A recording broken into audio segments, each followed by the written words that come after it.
Pegunungan Efraim selalu diselimuti udara sejuk, terutama saat pagi hari ketika kabut tipis masih menggantung di antara pepohonan zaitun dan ladang gandum yang menguning.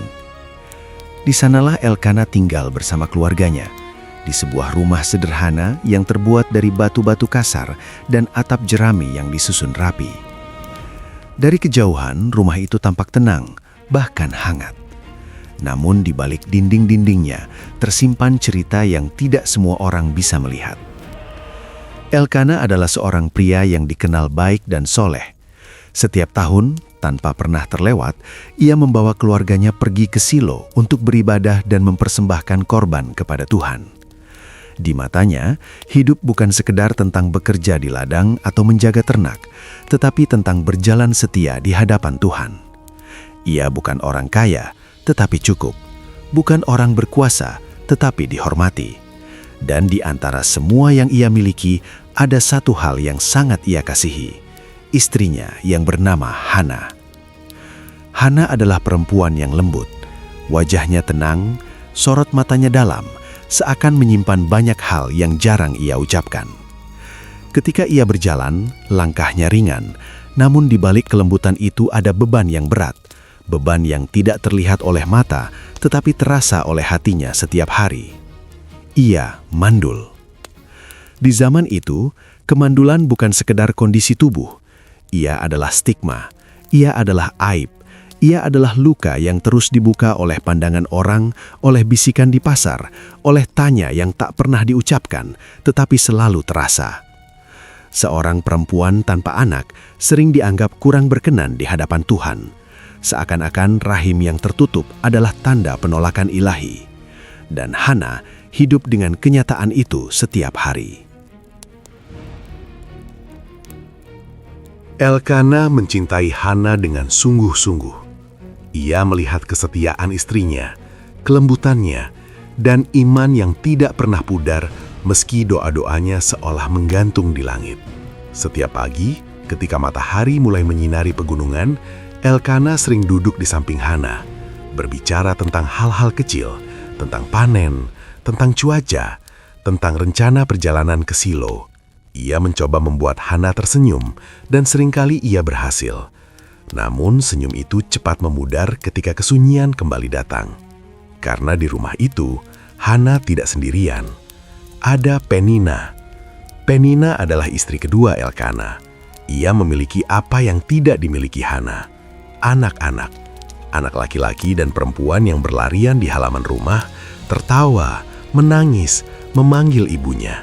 Suara mereka memenuhi rumah, menjadi bukti yang hidup tentang kesuburan Penina. Dan setiap tawa itu, tanpa disadari, menjadi duri di hati Hana. Penina tahu persis di mana letak luka Hana. Dan entah karena cemburu, entah karena rasa ingin diakui, Penina seringkali memilih untuk menusuk di tempat yang paling sakit. Ia tidak selalu berteriak, ia tidak selalu berkata kasar. Justru ejekannya sering dibungkus dengan senyum, dengan kata-kata yang tampak biasa. "Hana, tolong pegang anakku sebentar," katanya suatu hari sambil tersenyum tipis. "Tanganmu pasti ringan. Sayang sekali ya, Tuhan belum memberimu anak." Kata-kata itu sederhana, namun bagi Hana itu seperti pisau. Hana menunduk, merasakan hangat tubuh kecil itu, mendengar napasnya yang teratur. Ada cinta yang spontan muncul di hatinya, cinta seorang ibu yang tak pernah terwujud. Dan saat itu juga, air matanya jatuh tanpa suara. Hari demi hari berlalu dengan pola yang sama. Elkana bekerja, Penina mengurus anak-anaknya, dan Hana melakukan tugas-tugas rumah tangga dengan setia. Ia memasak, menenun, membersihkan rumah, membantu di ladang. Tidak ada yang bisa menuduhnya malas atau tidak berguna. Namun di dalam hatinya, ada kekosongan yang tidak bisa diisi oleh kesibukan apapun. Setiap kali malam tiba dan rumah mulai sunyi, Hana sering duduk sendirian di sudut rumah, memandang keluar jendela. Ia berbicara kepada Tuhan dalam hati, tidak dengan kata-kata yang indah, tidak dengan kalimat yang teratur, hanya keluhan, pertanyaan, dan air mata. "Ya Tuhan, bisiknya. "Apakah engkau melihatku?" Perjalanan tahunan ke Silo selalu menjadi saat yang paling berat bagi Hana. Bagi orang lain, itu adalah momen sukacita, perjalanan ibadah, perayaan, kebersamaan keluarga. Namun bagi Hana, perjalanan itu seperti membuka kembali luka yang belum sembuh. Saat mereka tiba di Silo, suasana selalu ramai. Orang-orang dari berbagai daerah datang membawa korban, bernyanyi, dan bersukacita di hadapan Tuhan. Bau daging korban bercampur dengan asap, suara doa dan pujian menggema di udara. Namun di tengah semua itu, Hana sering merasa terasing. Ketika Elkana membagikan bagian korban kepada keluarganya, ia selalu memberi Hana bagian yang terbaik.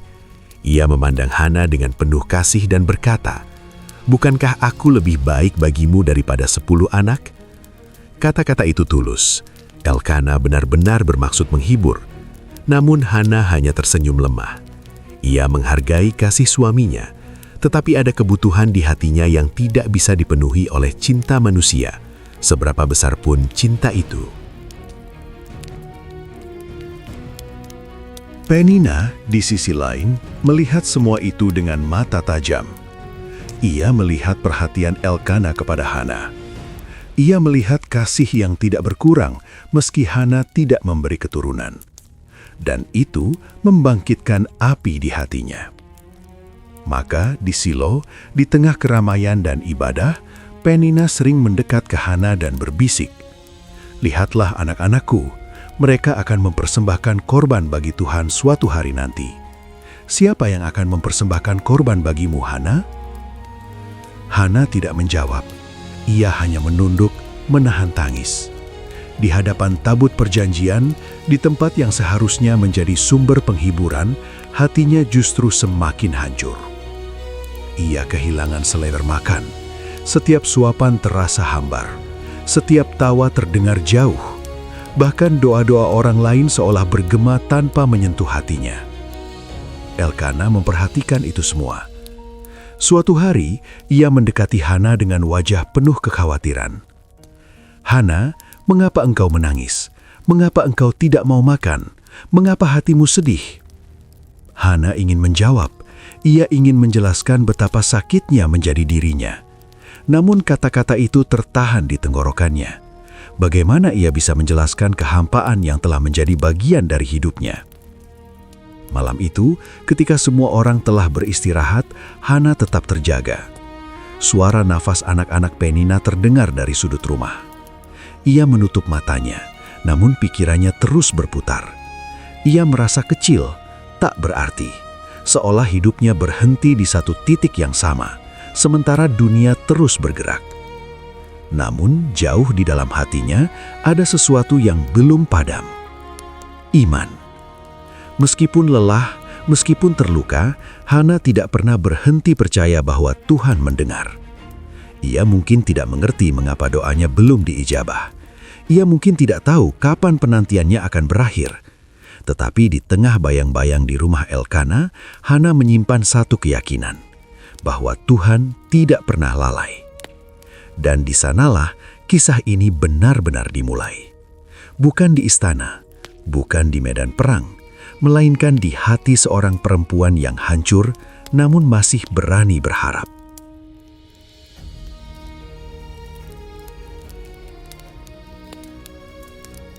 Silo selalu tampak berbeda bagi Hana. Setiap kali mereka mendekati kota itu, dari kejauhan sudah terdengar suara ramai orang-orang yang datang beribadah. Langkah kaki beradu dengan tanah, suara ternak yang dibawa untuk korban, tawa anak-anak yang berlarian, dan nyanyian pujian yang bergema di udara. Bagi banyak orang, Silo adalah tempat sukacita, tempat perjumpaan dengan Tuhan, tempat harapan diperbaharui. Namun bagi Hana, Silo adalah tempat di mana air matanya paling sering jatuh. Hari itu matahari bersinar cerah di atas pegunungan Efraim. Rombongan keluarga Elkana berjalan bersama orang-orang lain menuju rumah Tuhan. Penina berjalan di depan dengan anak-anaknya di sekelilingnya. Mereka tertawa, saling menarik pakaian ibunya, bertanya dengan suara riang tentang kapan ibadah dimulai. Setiap langkah mereka seakan memamerkan apa yang Hana tidak miliki. Hana berjalan sedikit di belakang. Ia menundukkan kepalanya, memperhatikan debu yang melekat di ujung sandalnya. Di tangannya, ia menggenggam ujung pakaiannya erat-erat. Seakan takut jika ia melepaskannya, hatinya akan ikut terlepas dan jatuh di jalan berbatu itu. Nafasnya pendek, dadanya terasa sesak. "Tenanglah," bisiknya pada dirinya sendiri. "Ini rumah Tuhan." Namun kata-kata itu tidak serta-merta menenangkan hatinya. Setibanya di Silo, suasana semakin ramai. Asap korban naik perlahan ke langit. Doa-doa terdengar dari segala arah. Beberapa orang menangis karena syukur, yang lain bersorak karena nazar mereka terpenuhi. Hana berdiri di tengah semua itu, tetapi hatinya terasa kosong, seakan ia berada di tempat yang sangat jauh. Ketika tiba saat makan bersama, Elkana membagikan bagian korban seperti biasanya. Ia memberi Penina dan anak-anaknya sesuai bagian mereka. Lalu ia menghampiri Hana dan memberikan porsi yang lebih besar, porsi terbaik. "Hana," katanya lembut, "terimalah ini." Hana menatap daging di hadapannya. Aromanya harum, namun perutnya menolak. Tenggorokannya terasa kering. Ia menggeleng perlahan. Elkana menghela nafas. Ia duduk di samping Hana, suaranya dipelankan. "Mengapa engkau menangis? Mengapa engkau tidak mau makan? Bukankah hatimu berharga bagiku?" Hana ingin menjawab. Ia ingin berkata bahwa hatinya hancur, bahwa setiap kali ia melihat anak-anak Penina, ada rasa iri yang bercampur dengan rasa bersalah. Bahwa setiap doa yang belum terjawab membuatnya bertanya-tanya, apakah Tuhan benar-benar mendengarnya? Namun semua itu hanya tinggal di dalam hatinya.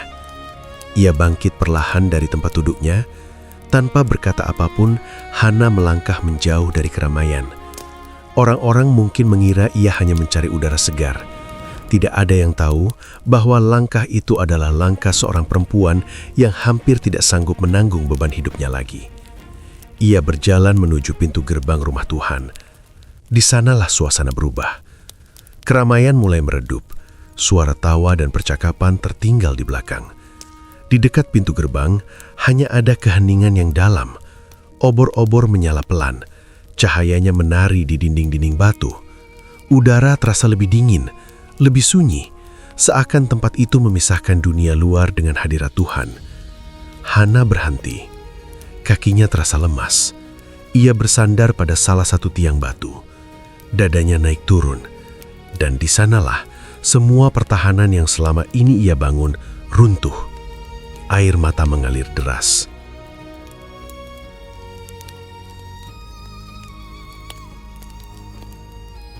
Ia tidak menangis terseduh-seduh. Tidak ada teriakan. Tidak ada ratapan keras. Tangisnya adalah tangis yang tertahan terlalu lama. Tangis seorang perempuan yang telah bertahun-tahun menyimpan luka di dalam diam. Bibirnya mulai bergerak. Tidak ada suara yang keluar. Namun di dalam hatinya, kata-kata mengalir tanpa henti.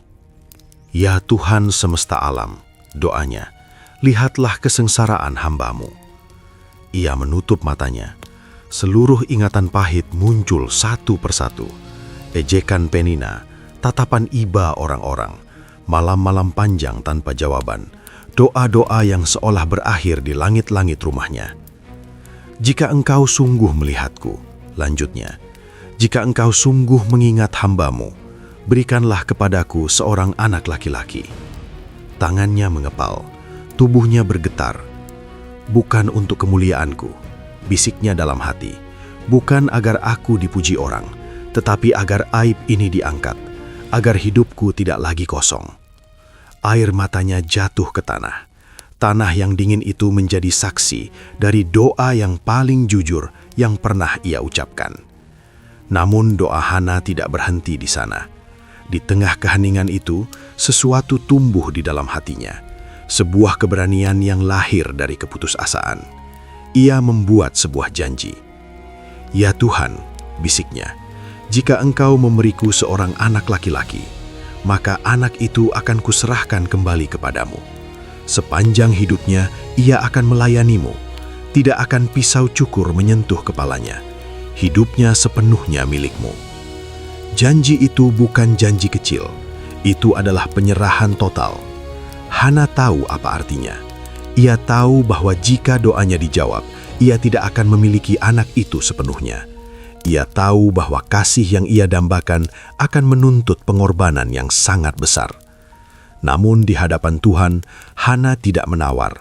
Ia tidak meminta setengah berkat. Ia tidak meminta jalan tengah. Ia memberikan semuanya, bahkan sebelum ia menerima apapun. Doanya terus mengalir. Bibirnya bergerak semakin cepat. Wajahnya basah oleh air mata.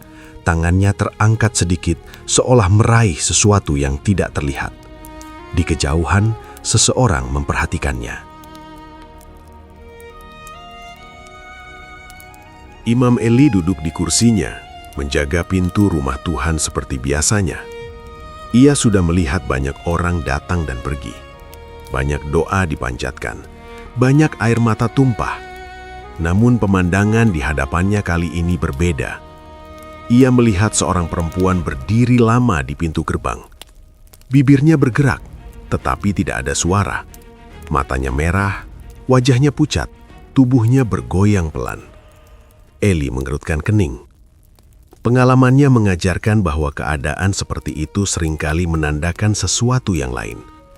Dalam pikirannya, hanya ada satu kesimpulan. Ia bangkit dan menghampiri Hana.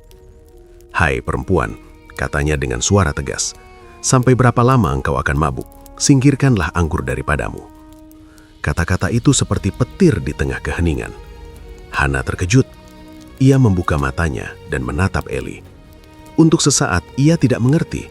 Lalu kata-kata itu meresap ke dalam hatinya dan rasa perih yang baru muncul.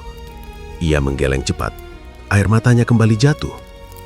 "Tidak, tuanku," jawabnya dengan suara gemetar namun jujur. "Aku seorang perempuan yang sangat bersusah hati. Aku tidak minum anggur atau minuman keras. Aku mencurahkan isi hatiku di hadapan Tuhan." Ia menarik nafas dalam-dalam.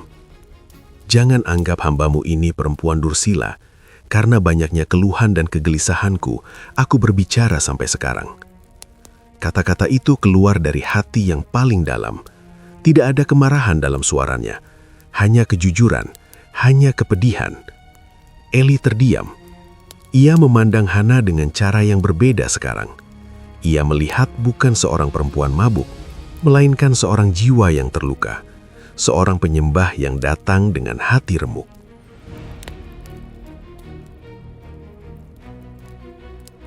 Wajah Eli melunak. "Pergilah dengan selamat," katanya. "Allah Israel kiranya memberikan kepadamu permintaan yang engkau mohonkan kepadanya."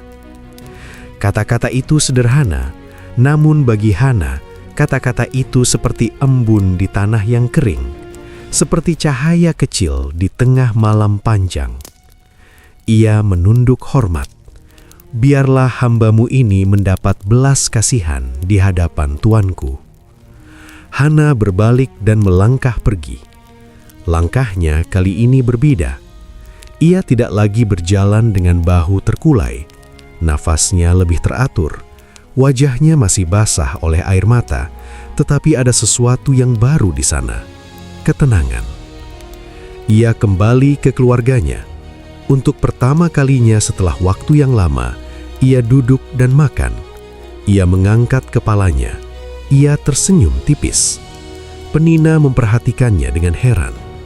Elkana memandang Hana dan merasakan sesuatu yang tidak bisa ia jelaskan, seolah beban besar telah terangkat dari hati istrinya.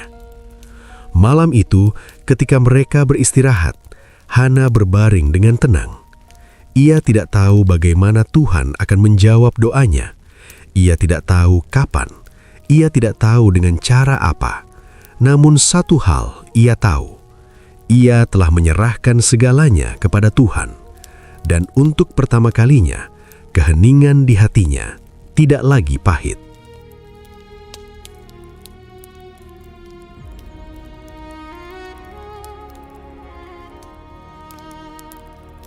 Pagi di Silo datang perlahan. Cahaya matahari menembus celah-celah tenda dan bangunan batu, menyentuh tanah yang masih dingin oleh embun malam. Suara langkah orang-orang yang bersiap pulang mulai terdengar. Beberapa keluarga mengemasi barang-barang mereka, yang lain masih duduk berdoa, enggan meninggalkan tempat di mana mereka merasa begitu dekat dengan Tuhan.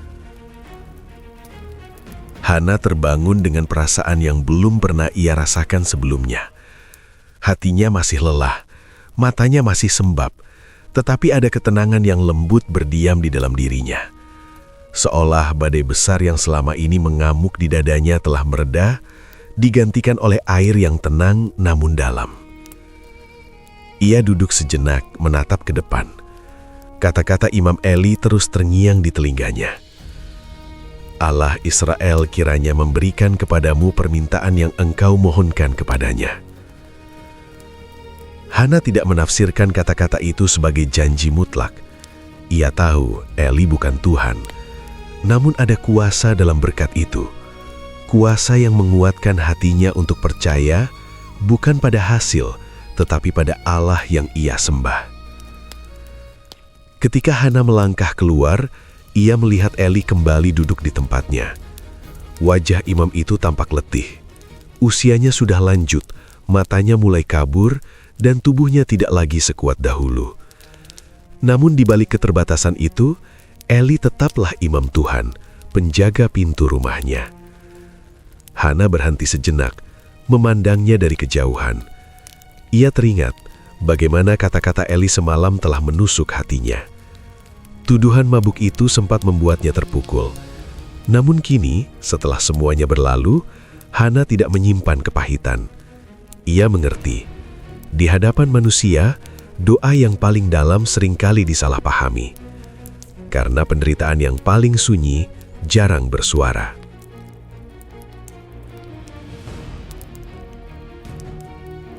Perjalanan pulang dimulai tak lama kemudian.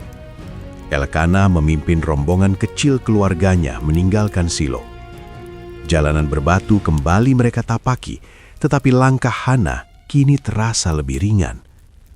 Penina berjalan di depan seperti biasa. Anak-anaknya mengelilinginya. Ia menoleh sekilas ke arah Hana, mengamati perubahan yang sulit ia pahami. Tidak ada air mata, tidak ada wajah muram.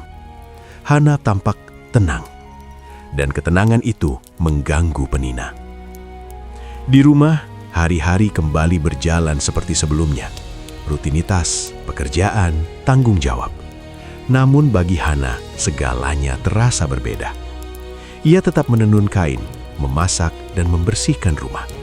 Tetapi kini, setiap gerakan disertai doa yang lembut. Ia tidak lagi memohon dengan keputusasaan.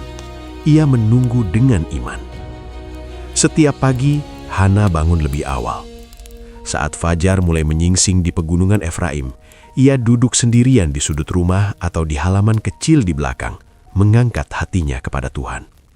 Ya Tuhan, doanya, aku telah mencurahkan isi hatiku kepadamu. Sekarang aku menyerahkan waktuku kepadamu. Ia tidak lagi menghitung hari, tidak lagi membandingkan dirinya dengan Penina. Ia tidak tahu apakah doanya akan diijabah atau tidak.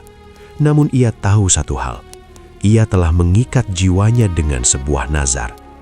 Dan nazar itu bukan sekedar kata-kata. Setiap kali Hana mengingat janjinya, dadanya bergetar. Ia membayangkan seorang anak kecil, seorang putra yang akan dipanggilnya dengan penuh kasih. Ia membayangkan tangan kecil yang menggenggam jarinya, suara kecil yang memanggil namanya. Dan bersamaan dengan itu, ia membayangkan perpisahan. Ia membayangkan menyerahkan anak itu kepada Tuhan, membiarkannya hidup jauh dari pelukannya. Tidak ada lagi dongeng sebelum tidur, tidak ada lagi pelukan panjang setiap malam. Pikiran itu membuat air matanya jatuh. Namun kali ini, air mata itu bukan air mata penyesalan. Itu adalah air mata penyerahan. Penina yang terbiasa membaca kelemahan Hana mulai kehabisan senjata. Ejekannya tidak lagi mendapat reaksi. Sindirannya tidak lagi melukai seperti sebelumnya. "Apakah engkau masih berharap, Hana?" katanya suatu hari dengan nada mencemooh. "Sudah bertahun-tahun berlalu." Hana menoleh dengan tenang. "Aku berharap kepada Tuhan," jawabnya singkat. Jawaban itu membuat Penina terdiam. Waktu terus berjalan, dan tanpa disadari, sesuatu mulai berubah di tubuh Hana. Awalnya ia hanya merasa lelah lebih cepat dari biasanya. Lalu datang rasa mual yang aneh di pagi hari. Ia mengira itu hanya kelelahan atau cuaca. Namun minggu demi minggu berlalu, dan tanda-tanda itu semakin jelas. Suatu pagi, Hana duduk sendirian di rumah. Tangannya gemetar saat ia menyadari apa yang terjadi. Jantungnya berdebar kencang. Ia menutup mulutnya, menahan tangis yang hampir pecah. Ia berlutut. "Ya Tuhan," bisiknya, suaranya hampir tidak terdengar. "Apakah ini Engkau?" Ia tidak berani bersukacita berlebihan. Takut harapannya runtuh. Takut kegembiraan itu hanya bayangan. Namun hari demi hari berlalu, dan kenyataan itu semakin nyata. Hana mengandung. Ketika ia akhirnya memberitahukan Elkana, mata pria itu berkaca-kaca. Ia memegang tangan Hana dengan erat, seakan takut mimpi itu menghilang. "Tuhan mengingatmu," katanya dengan suara bergetar.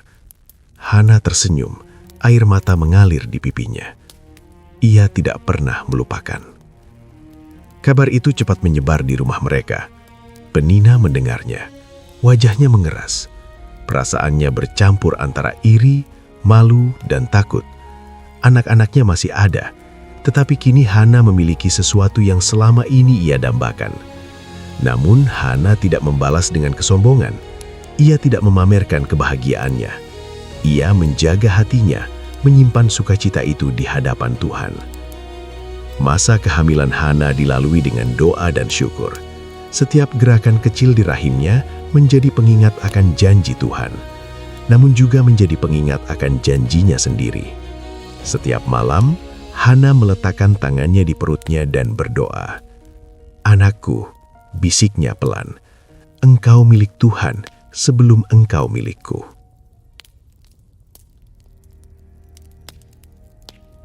Waktu adalah sahabat yang aneh bagi Hana. Selama bertahun-tahun, waktu terasa seperti musuh yang berjalan terlalu lambat. Hari-hari berlalu tanpa perubahan, doa-doa terangkat tanpa jawaban yang terlihat. Namun kini, setelah Tuhan menyingkapkan kasih-Nya, waktu terasa seperti aliran lembut yang membawa kehidupan baru di dalam rahimnya. Setiap pagi, Hana terbangun dengan kesadaran yang masih terasa seperti mimpi. Tangannya secara refleks menyentuh perutnya yang mulai membesar. Ia menarik napas panjang, merasakan denyut kehidupan yang halus namun nyata. "Engkau ada," bisiknya. "Engkau sungguh ada." Kehamilan itu bukan hanya perubahan tubuh, ia adalah perjalanan batin. Setiap langkah Hana kini disertai kesadaran bahwa ia mengandung sebuah janji, janji Tuhan dan janji dirinya sendiri. Di rumah Elkana, suasana berubah perlahan. Tidak ada pesta besar, tidak ada sorak-sorai berlebihan. Hana dan Elkana memilih bersyukur dalam diam. Mereka tahu betapa rapuhnya harapan yang baru tumbuh dini. Mereka menjaga sukacita itu seperti pelita kecil yang harus dilindungi dari angin. Penina tentu melihat perubahan itu. Ia melihat cara Elkana memandang Hana dengan mata yang berkaca-kaca. Ia melihat bagaimana Hana berjalan lebih pelan, lebih hati-hati. Dan ia mengerti, perempuan itu mengandung. Untuk pertama kalinya sejak lama, Penina kehilangan kata-kata. Tidak ada ejekan yang keluar dari mulutnya, tidak ada sindiran yang ia ucapkan. Namun diamnya bukanlah damai. Diamnya adalah pergumulan. Ia harus menghadapi kenyataan bahwa apa yang selama ini ia jadikan senjata, kesuburannya, tidak lagi menjadi pembeda. Namun Hana tidak mencari pembalasan. Ia tidak memamerkan keadaannya. Ia tidak berjalan dengan kepala terangkat untuk membalas tahun-tahun penghinaan.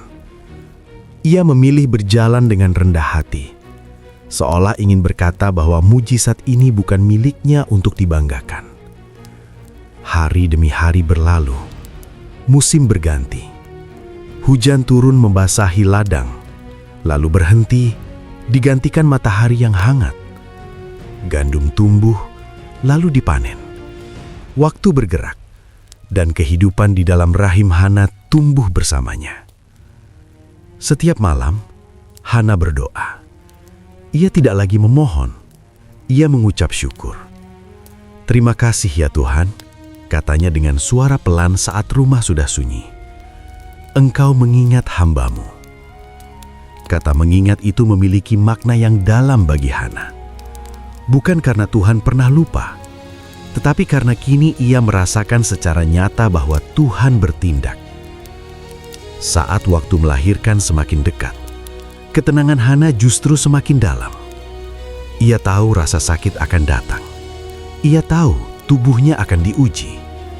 Namun ia juga tahu bahwa setiap rasa sakit itu adalah pintu menuju kehidupan baru. Malam kelahiran itu tiba tanpa banyak tanda. Langit gelap, bintang-bintang bertaburan.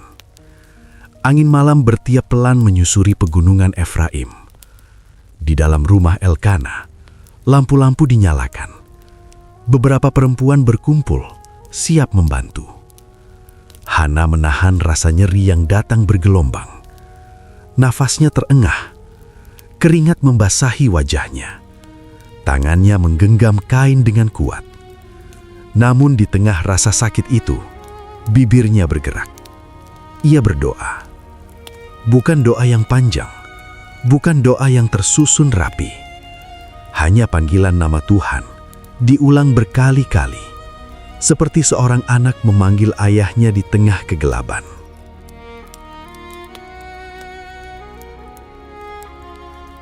Setiap dorongan terasa seperti pertempuran. Tubuhnya gemetar, namun hatinya tetap terarah. Dan akhirnya, saat yang dinanti itu tiba. Tangisan seorang bayi memecah keheningan malam. Tangisan itu nyaring, kuat, dan penuh kehidupan. Sejenak, semua orang terdiam. Lalu wajah-wajah yang tegang berubah menjadi senyum dan air mata. Seorang anak laki-laki telah lahir. Hana terbaring lemah, napasnya terengah. Namun ketika bayi itu diletakkan di dadanya, seluruh dunia seolah berhenti berputar. Ia menatap wajah kecil itu. Kulitnya kemerahan, matanya terpejam, tangisnya perlahan mereda. Air mata Hana jatuh, membasahi pipi bayi itu. "Inilah engkau," bisiknya, "anak doaku." Elkana berdiri di sampingnya, tidak mampu berkata apa-apa. Tangannya gemetar saat menyentuh kepala bayi itu. Pria yang jarang menangis itu kini tidak menahan air matanya. "Tuhan setia," katanya pelan. Hari-hari setelah kelahiran Samuel dipenuhi oleh keajaiban kecil yang sering kali diabaikan oleh mereka yang terbiasa. Bagi Hana, setiap hal adalah mukjizat. Cara Samuel menggenggam jarinya, cara ia tertidur di dadanya, cara napas kecil itu naik turun dengan teratur. Hana hampir tidak bisa memalingkan pandangannya. Ia menyusui Samuel dengan hati penuh syukur. Setiap kali ia mendekap anak itu, ada rasa bahagia yang begitu dalam, namun juga rasa takut yang lembut. Takut akan hari ketika ia harus melepaskannya.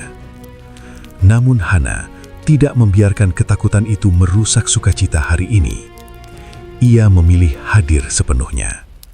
Ia menyanyikan nyanyian lembut saat Samuel terjaga. Lagu-lagu pujian yang ia hafal sejak kecil kini menjadi lulabi. Kata-kata tentang kesetiaan Tuhan mengalir dari mulutnya, seolah ia sedang mengajarkan iman sebelum anak itu bisa mengerti kata-kata. Di setiap nyanyian, Hana mengingatkan dirinya sendiri, anak ini adalah titipan. Hari demi hari berlalu, Samuel tumbuh sehat.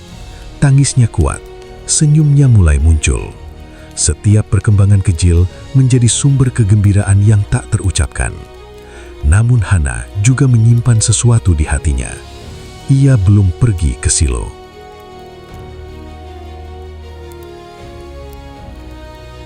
Tahun itu, ketika waktu ibadah tahunan tiba, Elkana bersiap seperti biasa.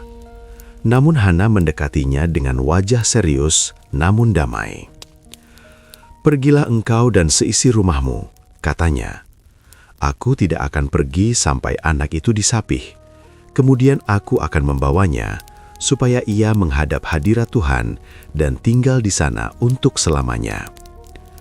Kata-kata itu keluar dengan tenang, tetapi di dalamnya ada keberanian yang besar. Elkana menatap Hana lama. Ia melihat keteguhan di mata istrinya. Ia tahu tentang nazar itu. Ia tahu betapa beratnya janji tersebut. "Perbuatlah apa yang kau anggap baik," jawabnya akhirnya. "Tinggallah sampai engkau menyapih dia. Kiranya Tuhan menepati firman-Nya." Jawaban itu bukan sekedar izin, itu adalah dukungan penuh. Dan Hana tahu, perjalanan terberat dalam hidupnya belum dimulai. Namun sebelum hari itu tiba, ia menikmati setiap detik bersama Samuel. Ia menyimpan setiap senyum dalam hatinya.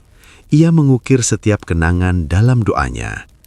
Karena Hana telah belajar sesuatu yang berharga, bahwa berkat terbesar seringkali datang dengan panggilan untuk percaya lebih dalam, bahwa mujizat sejati bukan hanya tentang menerima, tetapi tentang setia hingga akhir.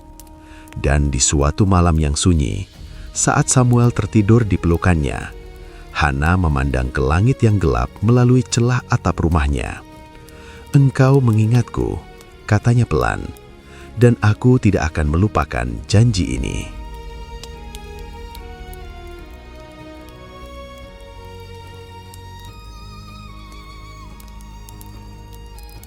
Waktu tidak pernah berhenti berjalan, bahkan ketika hati ingin menahannya. Samuel tumbuh dalam pelukan Hana. Hari demi hari, bulan demi bulan. Tangisnya yang dulu nyaring kini berubah menjadi gumaman kecil. Matanya yang dulu selalu terpejam, kini menatap dunia dengan rasa ingin tahu. Tangan kecilnya mulai meraih apapun yang dekat. Kain, rambut ibunya, jari-jari yang selalu ada untuknya. Dan setiap perubahan kecil itu, Hana menyimpannya seperti harta. Ia belajar mengenali langkah-langkah waktu dari tubuh anaknya sendiri. Dari cara Samuel menyusu dengan lebih tenang, dari cara tidurnya yang semakin lama, dari senyumnya yang muncul tanpa sebab, seolah dunia ini baik-baik saja dan tidak pernah melukai siapapun. Namun bagi Hana, setiap senyum itu membawa dua perasaan sekaligus. Sukacita, karena ia akhirnya menjadi seorang ibu. Dan perih, karena ia tahu kebersamaan ini tidak selamanya. Penyapihan bukan hanya soal berhenti menyusui. Di dalam hati Hana, penyapihan adalah tanda bahwa waktu terus mendekat. Tanda bahwa hari penyerahan itu tidak lagi jauh. Pagi-pagi di pegunungan Efraim menjadi saksi pergumulan batinnya. Saat matahari terbit perlahan, Hana sering duduk di ambang pintu rumah Samuel di pangkuannya. Ia mengelus rambut anak itu dengan lembut, menatap wajahnya yang polos. "Anakku," bisiknya, "engkau tumbuh begitu cepat." Samuel tidak mengerti kata-kata itu. Ia hanya tertawa kecil, meraih wajah ibunya, menepuk-nepuk pipinya dengan tangan mungilnya. Dan setiap sentuhan itu seperti mengikat hati Hana semakin erat.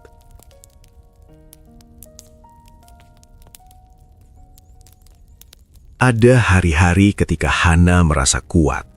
Hari-hari ketika ia mengingat janji yang ia ucapkan di Silo dengan hati yang mantap.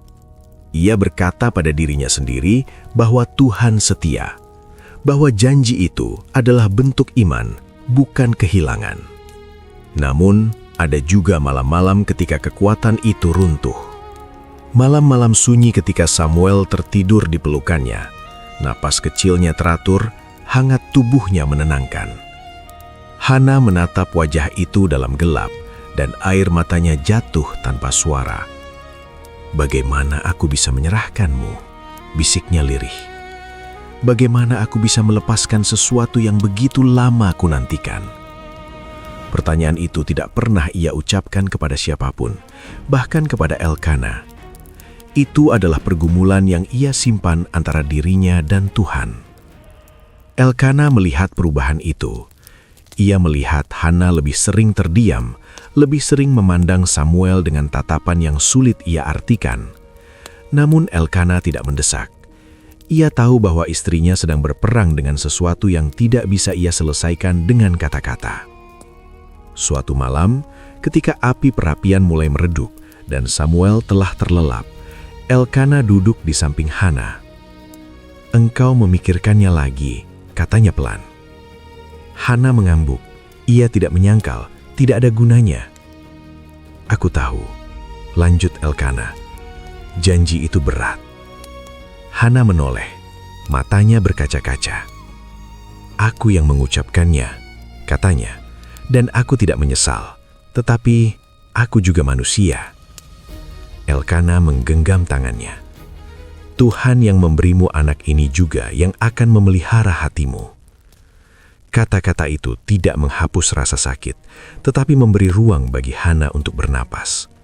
Ia tahu bahwa ia tidak sendirian, namun perjalanan ini tetap harus ia jalani sendiri. Hari-hari penyapihan semakin dekat.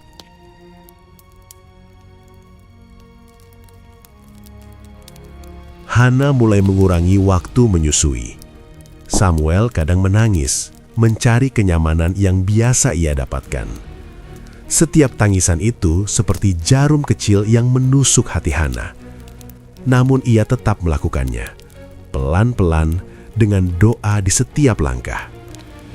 Ia menggantinya dengan pelukan, dengan nyanyian, dengan cerita sederhana tentang Tuhan yang menciptakan langit dan bumi. Ia ingin Samuel mengenal suara ibunya bukan hanya sebagai sumber makanan, tetapi sebagai suara yang menuntunnya kepada Tuhan. Di sela-sela itu, Hana mulai menenun. Ia menenun sebuah jubah kecil. Benang demi benang disusun dengan hati-hati. Setiap tarikan benang disertai doa. Jubah itu bukan sekedar pakaian, itu adalah tanda kasih. Tanda bahwa meski Samuel akan tinggal jauh darinya, bagian dari hatinya akan selalu menyertainya. Saat jubah itu mulai terbentuk, Hana sering berhenti sejenak, memandangi hasil tenunannya. Ia membayangkan Samuel memakainya, berjalan di pelataran rumah Tuhan, melayani dengan hati yang polos. Bayangan itu membuat dadanya sesak, namun juga penuh harap. "Aku tidak memberimu kepada manusia," bisiknya. "Aku memberimu kepada Tuhan." Penina memperhatikan semua itu dari kejauhan. Ia melihat Hana menenun dengan tekun. Ia melihat cara Hana memandang Samuel. Dan untuk pertama kalinya, tidak ada ejekan yang muncul di bibirnya. Mungkin karena kini ia melihat sesuatu yang lebih besar daripada persaingan di antara mereka. Ia melihat pengorbanan, dan pengorbanan selalu membuat orang terdiam. Samuel semakin besar. Ia mulai berjalan tertatih, mulai mengucapkan kata-kata sederhana. "Ibu." Kata itu pertama kali keluar dari mulutnya suatu pagi yang cerah. Hana tertegun. Ia menutup mulutnya. Air mata langsung mengalir. Kata yang selama ini hanya ada dalam mimpinya, kini terdengar nyata. Samuel memanggilnya bukan hanya sebagai perempuan yang merawatnya, tetapi sebagai ibu. Ia memeluk anak itu erat-erat. "Ya Tuhan," doanya dalam hati, "berikan aku kekuatan."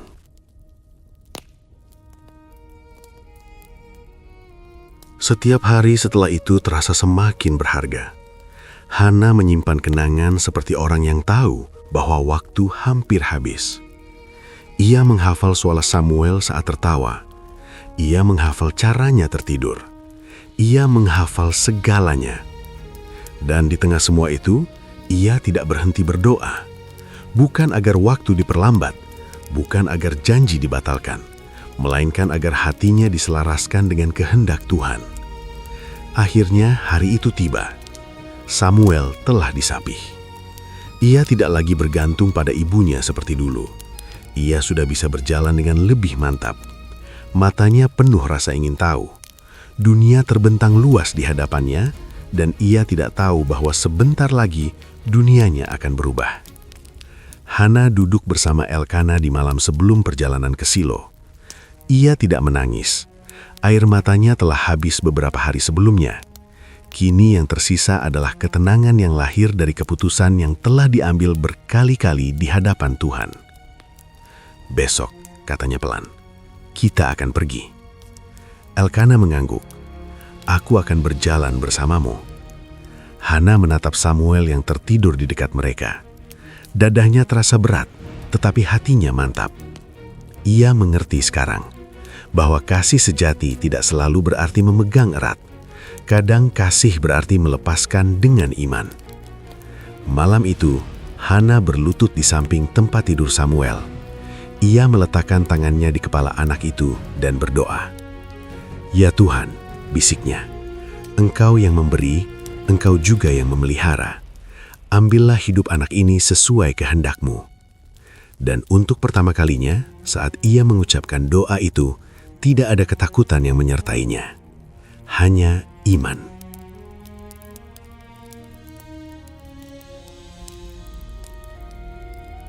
Pagi itu datang dengan sunyi yang berbeda.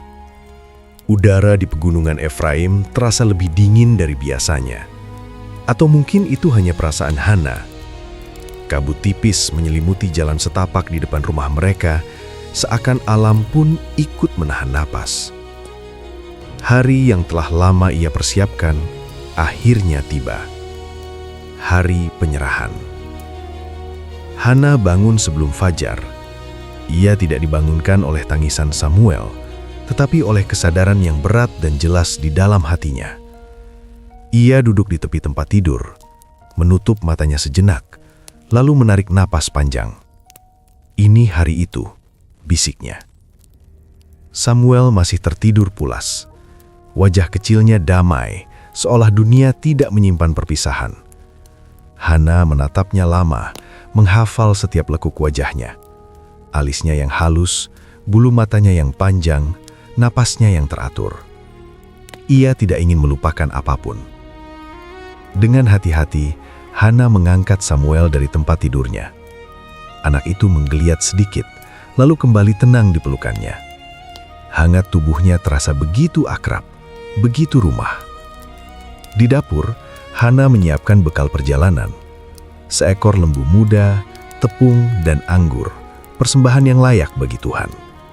Setiap benda itu ia siapkan dengan tangan yang tenang, meski dadanya bergejolak. Elkana memperhatikannya tanpa banyak bicara. Ia tahu kata-kata tidak akan meringankan beban ini. Yang bisa ia lakukan hanyalah berjalan di samping istrinya. Ketika matahari mulai menyinari pegunungan, mereka berangkat. Samuel berjalan di antara mereka, tangannya menggenggam jari Hana.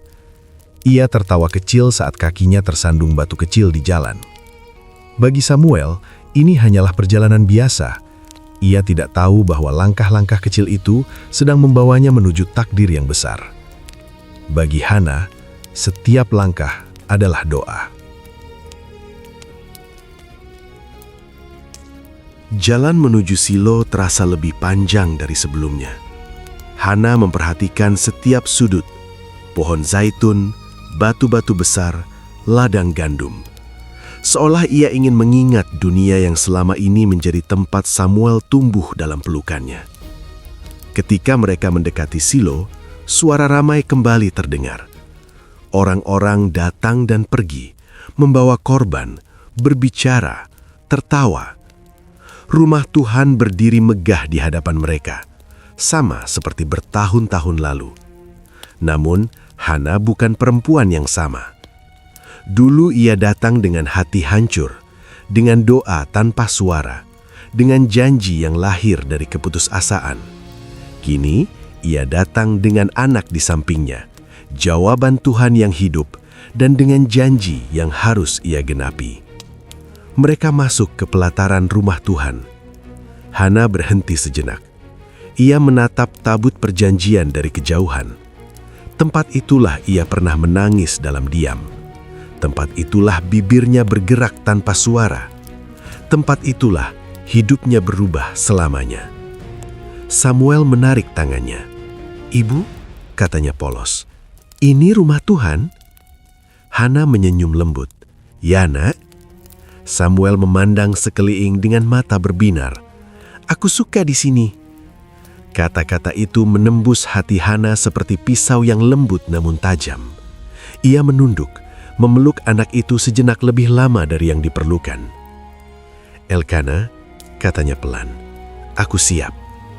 Mereka menghampiri Imam Eli. Eli kini tampak lebih tua. Rambutnya memutih, langkahnya lebih lambat. Namun wajahnya masih menyimpan wibawa seorang imam Tuhan. Ketika ia melihat Hana mendekat, ia memicingkan mata, mencoba mengingat. Hana menatapnya, lalu berkata dengan suara yang tenang namun bergetar, "Tuanku, demi hidupmu, akulah perempuan yang dahulu berdiri di sini di hadapanmu untuk berdoa kepada Tuhan." Eli terdiam, ingatannya kembali. "Perempuan itu," kata Hana, "yang engkau sangka mabuk." Wajah Eli berubah. Ia memandang Hana lebih seksama, lalu matanya tertuju pada Samuel yang berdiri di sampingnya. "Untuk anak inilah aku berdoa," kata Hana. Suaranya mulai bergetar. "Dan Tuhan telah memberikan kepadaku apa yang kuminta kepadanya." Hana berhenti sejenak. Ia menarik nafas panjang. "Maka aku pun menyerahkannya kepada Tuhan. Sepanjang hidupnya, ia akan diserahkan kepada Tuhan." Kata-kata itu menggantung di udara.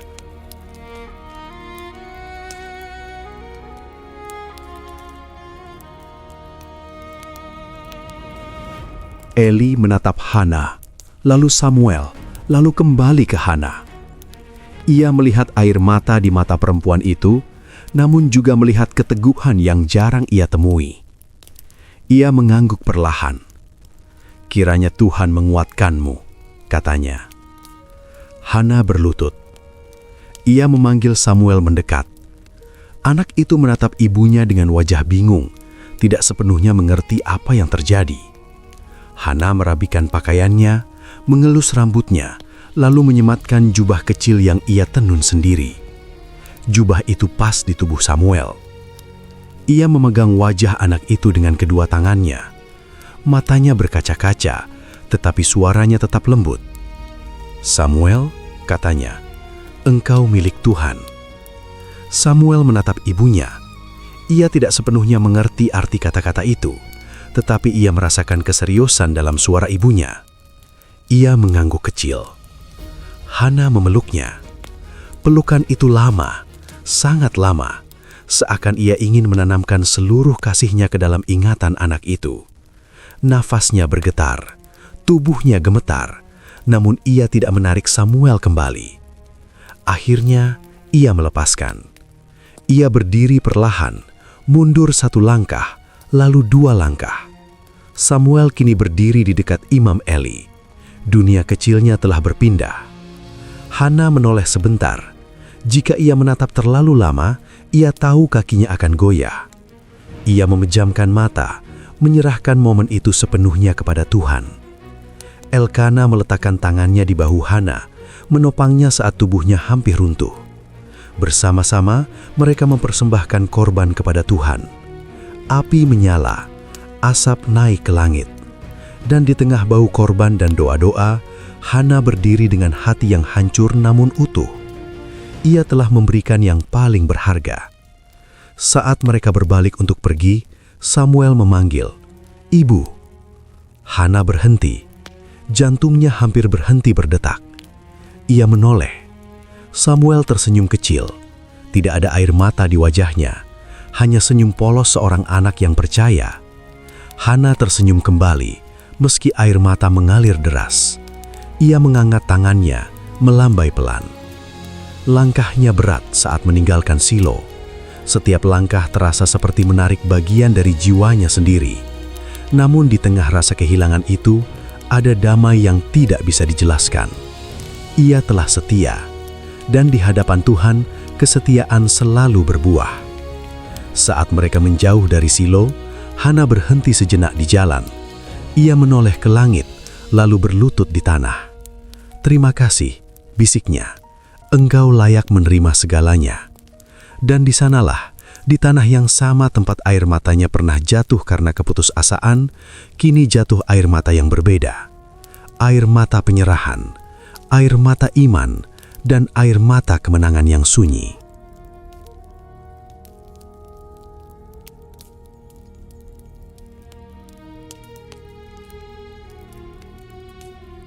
Keheningan setelah perpisahan seringkali lebih nyaring daripada tangisan.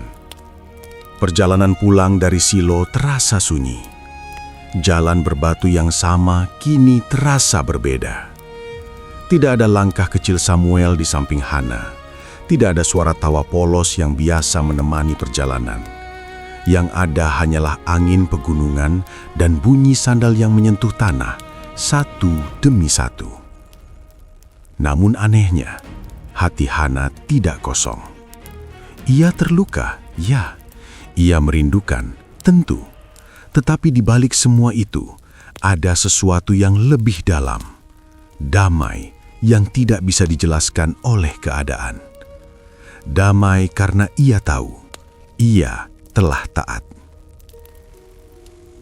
Sesampainya di rumah, Hana duduk sendirian. Ia memandangi sudut-sudut rumah yang selama ini dipenuhi suara Samuel. Tempat tidur kecil itu kini kosong.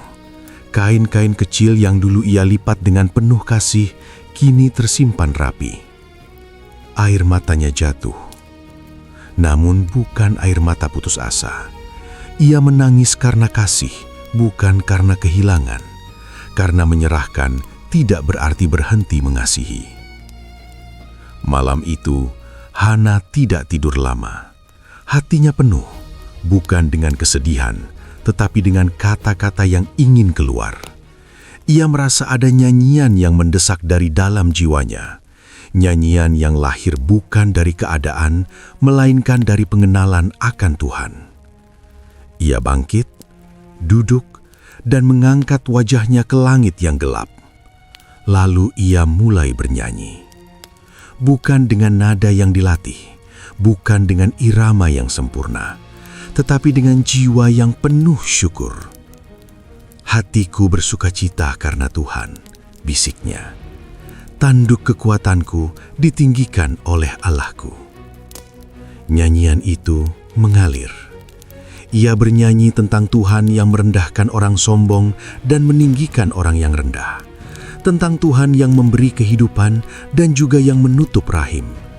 Tentang Tuhan yang membela yang lemah dan memberi harapan kepada yang hancur. Setiap bait adalah kesaksian. Setiap kata adalah pengakuan iman.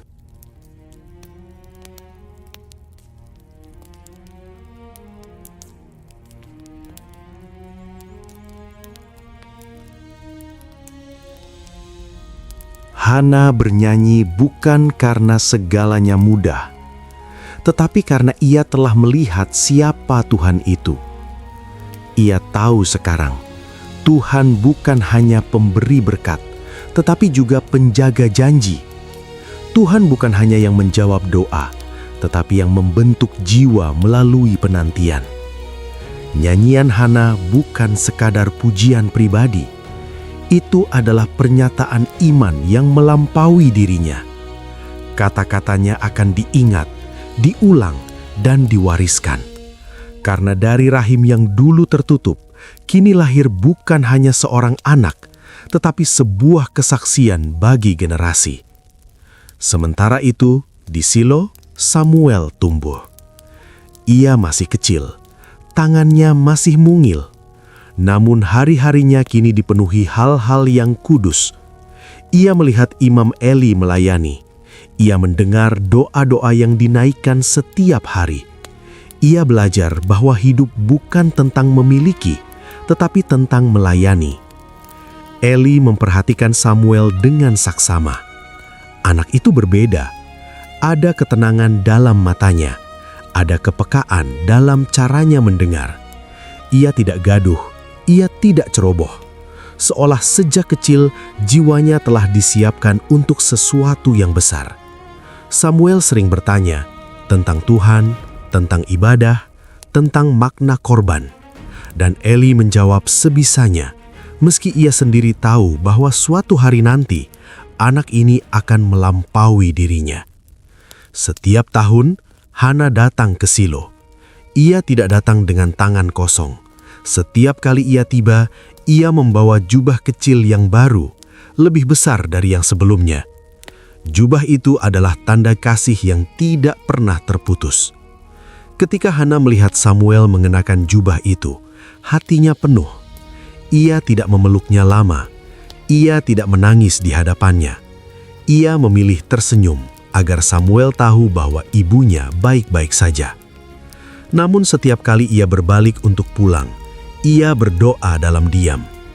"Ya Tuhan," katanya, "jadikanlah hidupnya seperti yang Engkau kehendaki." Dan Tuhan mendengar. Hari-hari Hana pun tidak berhenti di sana. Tuhan yang menerima persembahan Hana tidak membiarkannya kosong. Rahim yang dulu tertutup kini dibuka sepenuhnya. Hana melahirkan anak-anak lagi, laki-laki dan perempuan. Rumah itu kembali dipenuhi tawa.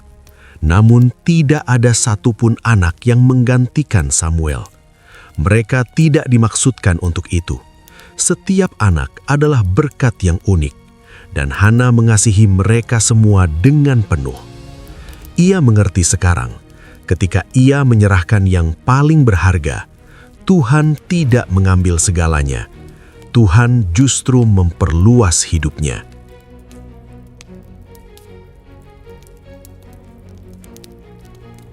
Samuel terus bertumbuh. Ia bertumbuh di hadapan Tuhan dan manusia. Ia belajar mendengar suara Tuhan di tengah kesunyian. Dan suatu hari nanti, suara itu akan memanggil namanya di malam yang sunyi. Samuel akan menjadi nabi. Bukan nabi yang lahir dari ambisi manusia. Bukan pemimpin yang dibentuk oleh kekuasaan. Melainkan seorang hamba yang lahir dari air mata seorang ibu dan ketaatan yang sunyi. Melalui Samuel, Tuhan akan membentuk ulang sejarah Israel. Ia akan mengurapi raja-raja. Ia akan menegur yang menyimpang. Ia akan menjadi jembatan antara masa kegelapan dan harapan baru.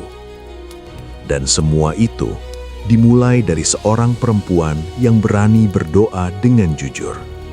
Seorang ibu yang berani menepati janji. Seorang hati yang rela melepaskan. Hana tidak pernah menjadi ratu. Ia tidak memimpin pasukan. Ia tidak menulis kitab hukum.